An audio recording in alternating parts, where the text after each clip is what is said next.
அருணாச்சலம் ஒரு பயங்கரமான ஒரு மூவி. அருணாச்சலம் பயங்கரமான ஹிட். அன்பே சிவம் அதே மாதிரி தான். அருணாச்சலம் நீ பாத்திருக்கியா?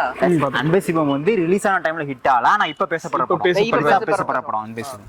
ஏன் ஒரு கல்ட் கிளாசிக்கான ஒரு மாஸ்டர் பீஸ் தான் சொல்லுவேன் அன்பே சிவம். உனக்கு? எனக்கு அன்பே சிவம் தான். அன்பே சிவம் ஒரு நல்ல ஒரு கிளாசிக்கான ஃபிலிம். இப்படி ஒரு ஃபீல் குட்டான ஒரு ஃபிலிமா இருக்கும். அன்பே சிவத்துக்கு நல்ல வரவேற்பு கிடைக்கின்றதுனால தான் காமெடி மசாலால இறங்கிட்டாரு. அங்க பாருங்க ரஜினி சாரி பார்த்து பேசணும்னே அப்படியே அபூர்வ ராகங்கள் மாதிரி வர அப்படியே மரத்தை பிடிச்சி அப்படியே பேசிட்டே வர அப்படியே. அரசியல்ல இதெல்லாம் சாதாரணமாப்பா. அடுத்து நீ வா. அப்படி கமல் சார்னா அடுத்து நீ வந்துருவேன். ஓகே ரைட் வா. கமல் சார்ங்கிறப்ப அது அதுக்கு அப்புறம் தானே விரும்மாண்டி வந்துச்சு. ஆமாமா.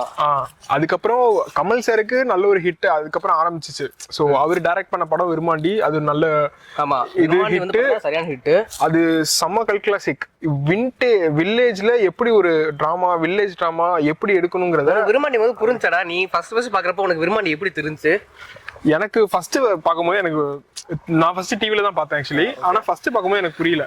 அப்புறம் நான் உட்காந்து கொஞ்சம் கொஞ்சமா ரீவாச் பண்ண ஒவ்வொரு டீடைல்ஸும் எனக்கு புரிய ஆரம்பிச்சிச்சு. ஒவ்வொரு டீடைல்ஸுமே எனக்கு அது எப்படி எடுத்திருக்காங்க அப்படின்னு அவரோட இன்டர்வியூஸ் பார்த்தா நான் மேக்ஸிமம் அதை பார்த்தேனே. நீ விரும்மாண்டி பார்த்திருக்கியா? இல்ல ப்ரோ, விரும்மாண்டி நம்ம இன்னும் வாட்ச் பண்ணது இல்லை. அதனால அவர் என்ன சொல்றாருன்னு புரியல. விரும்மாண்டி எப்படியாப்பட்ட ஒரு படம். அந்த படத்தை நீ பார்க்கலன்னு சொல்றப்ப அது எவ்வளவு பெரிய பாவம் தெரியுமா? தெரியலையே. பாவம் பண்ணிட்டடா. பாவம் பண்ணிட்ட பாவி பயலே. அதுக்கப்புறம் நிறைய படம் வந்துச்சு. ஆனா எங்களுக்கு ரொம்ப கனெக்டா இருந்த ஒரே படம் விரும்மாண்டி தான். விரும்மாண்டி ஹேராம் தான். அதுக்கு ஹேராம். அதுக்கு நடுவுல வந்து பேசாம விட்ட படம்னா வந்து தெனாலி. பாத்திருக்கியா? பாத்திருக்கேன் ப்ரோ. தெனாலி உனக்கு எந்த படம் தான்? பேசப்படாத படம்னாலும் அந்த படத்துல அவர் கேரி பண்ண எமோஷன்ஸ் நல்லா இருக்கும். அந்த இளைஞர் தமிழ்ல அவரு பெர்ஃபெக்ட்டா பேசியிருப்பாரு. ஒரு சில ஆக்டர்ஸ் வந்து அந்த ஒரு இது வராது. எப்படி சொல்றதுன்னா அவங்க அந்த வாய்ஸ் எடுக்கும்போது அவங்களுக்கான அந்த பெர்ஃபெக்ஷன் வராது. ஆனா இவர்கிட்ட அந்த பெர்ஃபெக்ட்டா பேசுவாரு. அவ்வளோ அந்த ஊர்க்கார் மாதிரி அவ்வளோ வாய்ஸ்ல அந்த பெர்ஃபெக்ஷன் இருக்கும். அவரு நடிச்ச விதம் அவ்வளோ இதா இருந்துச்சு. ஏன்னா அது வந்து கமலுக்கு வந்து நேச்சுரலா ஒரு விஷயம் தான். நிறைய லாங்குவேஜ் வந்து பேசுவாரு. அதனால இப்போ ஒரு ஊர்ல ஒரு கதை நடக்குன்னா அந்த ஊர்க்கார மாதிரியே பேசுறது வந்து கமலுக்கு வந்து ரொம்ப பெரிய டஃப்பான விஷயம் இல்லை. அது வந்து அவர் ஈஸியாவே, அது அவருக்கு மட்டும் இல்ல, அவரோட பெர்ஃபெக்ஷனான படம்னா அவர் ஒரு படம் நடிச்சிருப்பாரு. அதுல வந்து தெலுங்கு வந்து 5 வேரியேஷன்ஸ்ல சொல்லியிருப்பாரு.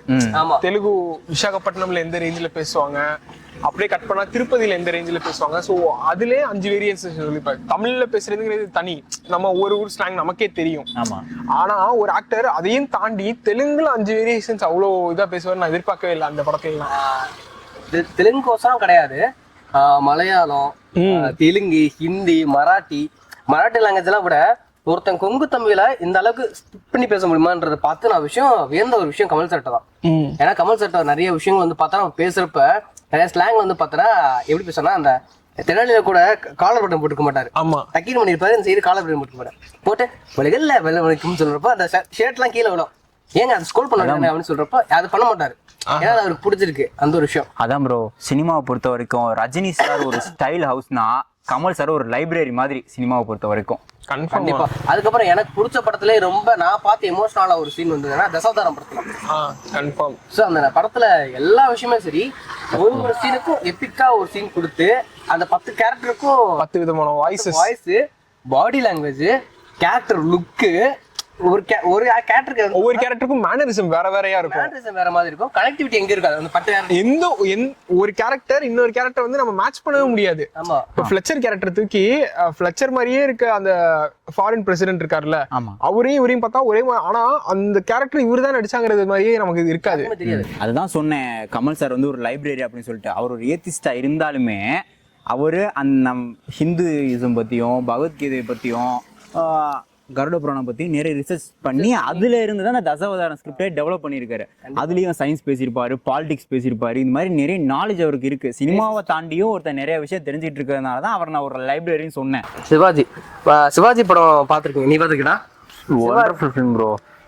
சங்கர் படம் எடுத்து இல்லையா, ஒரு கமர்ஷியல் பிலிம்ஸ் வித் ஸ்டைல் எல்லாமே இருக்கும் அதுல. கமர்ஷியல் பிலிம்ஸ், ஆக்ஷன், காமெடி எல்லாமே இருக்கும். உங்களுக்கு பிடிச்ச ஒரு சீன் இருக்கும்ல, சீனோ டைலாக்கோ அப்படின்னு. எனக்கு பிடிச்சது சிவாஜி தான். அப்படின்றப்போ நான் யூனிக்கா அதுல இருந்து ஒரு விஷயம் சொல்ல முடியாது. எனக்கு அதுல யூனிக்கா தெரிஞ்ச விஷயம்னா அந்த இன்டர்வல் சீன் தான் ப்ரோ. இன்டர்வல் சீனா கடவுளோ தற்செயலோ நான் போக வேண்டிய பாதைய அது முடிவு பண்ணிட்டு சொல்லிட்டு டாஸ் பண்ணுவார் பாருங்க, அந்த எப்பிக் இன்டர்வல் சீன் தான்.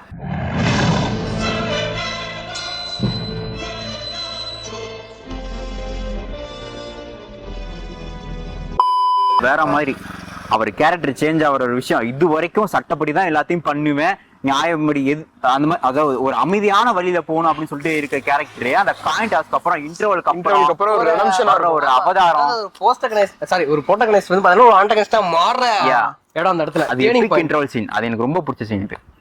எனக்கு வந்து லவ் சீன்ஸ் எல்லாமே ஓவராலா எனக்கு ரொம்ப பிடிக்கும். அந்த பாட்டா இருக்கட்டும், லவ் சீனா ஒரு பெண்ணிலவை மணக்கு மன்மதனா பீப்புளுக்கு வந்து பிளாக் மணினா என்ன, அது எப்படி வருது, அது எங்க என்ன மாதிரி ரூபத்துல இருக்குன்னு சொல்லிட்டு மக்களுக்கு ஒரு புரிதலை கொண்டு வந்த படம் சிவாஜி தான் ப்ரோ. செகண்ட் வந்து அந்த அடிக்கிற சீன், நீ அடி அப்படின்னு சொல்லும் போது அது வந்து எப்படின்னா ஒரு உதவி செய்யறவங்கள என்னைக்குமே மக்கள் வந்து மறக்க மாட்டாங்க, அவங்கள எந்த ஒரு எக்ஸ்ட்ரீமுக்கும் போய் காப்பாத்துவாங்கிறதுக்கு அது ஒரு நல்ல எக்ஸாம்பிள். நீ வந்து அப்படின்னு சொல்லும் போது இல்ல எங்க அம்மா ஒரு ட்ரீட்மெண்ட் இவரு ஹாஸ்பிட்டல்ல தான் ஃப்ரீயா பார்த்தது. இந்த படத்துல தாண்டி எந்திரன் ஒரு படம் வந்துச்சு ஆல்ரெடி சிவாஜியோ ஒரு பெரிய சம்பவம், அதோட பெரிய சம்பவம் இல்ல. ரஜினி பாக்ஸ் ஆபீஸ்ல கொஞ்சம் கம்மியான காலகட்டத்துல எந்திரன் வந்து ஒரு எக்ஸ்ட்ரீம் ரெடம்ஷனா இருந்துச்சு, ஒரு பெஞ்ச் மார்க்கா இருந்துச்சு.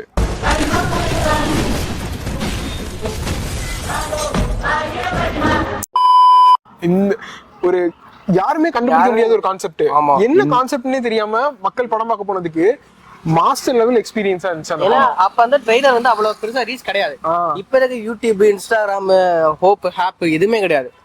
அப்பெல்லாம் வந்து சும்மா தியேட்டர்ல போய் படம் பார்க்கும்போது அந்த சின்னதா போடுறதுதான் அந்த ட்ரெய்லர். அந்த டைம்ல இந்திரன் ஷூட் போயிட்டு இருக்கும் போது இந்தியாவில எடுத்த ரொம்ப பெரிய பட்ஜெட் வந்து அந்த இயர்ல சொல்றேன். இப்போ வந்து நிறைய பட்ஜெட் போடுறாங்க, ஆனா 2008 அந்த பட்ஜெட்ல அவ்வளவு ஒரு குவாலிட்டியான பிலிமாவும் சங்கர் டெலிவரி பண்ணிருப்பாரு. எந்திரன் முடிச்சுட்டு பேட்டைக்கு அப்புறம் வரைக்குமே ரஜினி சாருக்கு சொல்ற அளவுக்கு பெருசா எந்த சக்சஸ்மே வரல ப்ரோ. அதுக்கப்புறம் அந்த படங்கள் எல்லாமே ரஜினியை வந்து மாசா மட்டுமே யூஸ் பண்ண ஆரம்பிச்சாங்க, மாஸ் எலிமெண்ட்ஸ் அது மட்டுமே வச்சு படமா எடுக்க ஆரம்பிச்சாங்க. சோ அதுக்கு ஒரு தடை போட்டதுதான் பேட்டை. செய்க கரமான செய்க அனிருத், சோ அவரோட பேஸ்ல வந்த படம் தான் பேட்டை. சோ அதான் பேட்டை பத்தி எனக்கு தெரியும், என்ன தெரியும். எஸ் ப்ரோ, எனக்கு ஒரு டவுட் எப்பவுமே, இது வந்து பேட்டை வந்து யாரோட ஃபேன் பை சம்பவம்? அனிருத்தோட தான், கார்த்திக் சுப்ராஜோட ஃபேன் பை சம்பவம். நான் வீழ்வேன் என்று நினைத்தாயோ?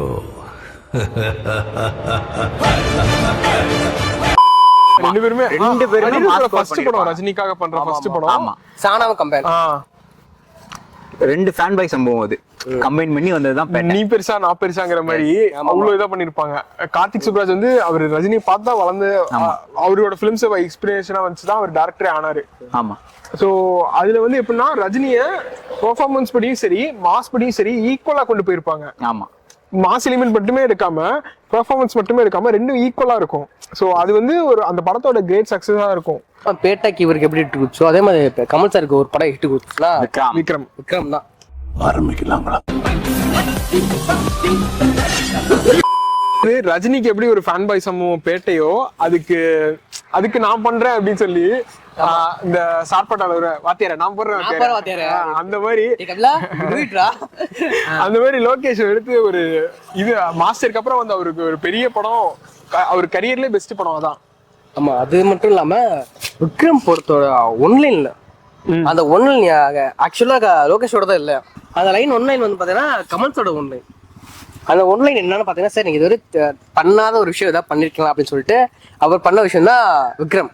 ஆமா, அந்த ப்ரோ நீங்க பண்ண நினைச்சு பண்ணாம போன விஷயம் அதே இருக்கா அது சொல்லுங்க, நம்ம அதை வச்சு ஒரு படம் பண்ணலாம்னு சொல்லி இது பண்றோம். அப்படி சொல்றதுக்கு அப்புறம் தான் அப்பதான் அந்த ஸ்கிரிப்ட் எழுதுறாரு. அது லோகேஷோட one of the best and benchmark ஃபிலிமாவும் இருந்துச்சு Vikram. So starting with dialogues எல்லாத்துலயுமே செம்மையா இருந்துச்சு. யூனிவர்ஸ் கான்செப்டும் அதே மாதிரி தான். யூனிவர்ஸ் கான்செப்டும் புதுசு, இன்னொன்னு ஒரு நல்ல ஒரு ஸ்ட்ராங்கான பவர்ஃபுல்லான கேமியோ, ஆன்டகனிஸ்ட் விட பெரிய கேமியோவா இருந்துச்சு. கண்டிப்பா. ஆமா, இவங்க ரெண்டு பேரும் கோட்டு தான். ஆமா, மாறி முட்டிக்கிட்டாலும் கோட்டு தான். இப்போ நம்ம ஷோவோட எண்டுக்கு வந்திருக்கோம். அதே மாதிரி இந்த சினிமா பட்டி அட்டியில நீங்களும் வந்து பாத்தீங்கன்னா எங்க கூட ஜாயின் பண்ணி ஃபன் பண்ணணும்னு நினைச்சீங்கன்னா கண்டிப்பா ஃபன் பண்ணலாம். இதுக்கு நீங்க என்ன பண்ணணும் அப்படின்னு பாத்தீங்கன்னா நாங்க கீழே மெயில் ஐடி கொடுக்குறோம். அதுக்கு வந்து பாத்தீங்கன்னா நீங்க உங்களுக்கு வந்து எப்படின்னா டெக்ஸ்ட் பண்ணி உங்க யார் விவரம், அதாவது பாத்தீங்கன்னா அட்ரஸ், அது என்ன உங்களோட ரெக்வஸ்ட் உங்களோட ப்ரொபோசல்ஸ் அங்க சொல்லுங்க. நீங்களும் இந்த ஷோல வந்து பார்ட்டிசிபேட் பண்ணிட்டு உங்களோட ரிவ்யூஸ், அது சினிமா மேல இருக்க உங்களோட ஈர்ப்பு எல்லாத்தையும் வெளிப்படுத்தலாம் நம்மளோட ஷோல. அதுக்கு உங்களோட இன்ட்ரெஸ்ட்ஸ் அண்ட் ப்ரொபோசல்ஸை அங்க மெயில் பண்ணுங்க. அண்ட் கூகுள் டாக்குமெண்ட்ஸும் கொடுக்குறோம், அங்க ஃபில் பண்ணிட்டு போங்க. ஓகேங்களா? until then bye bye from நான் உங்க சதீஷ், விஜய், யஷ் மற்றும் அருண். By by. பாய்.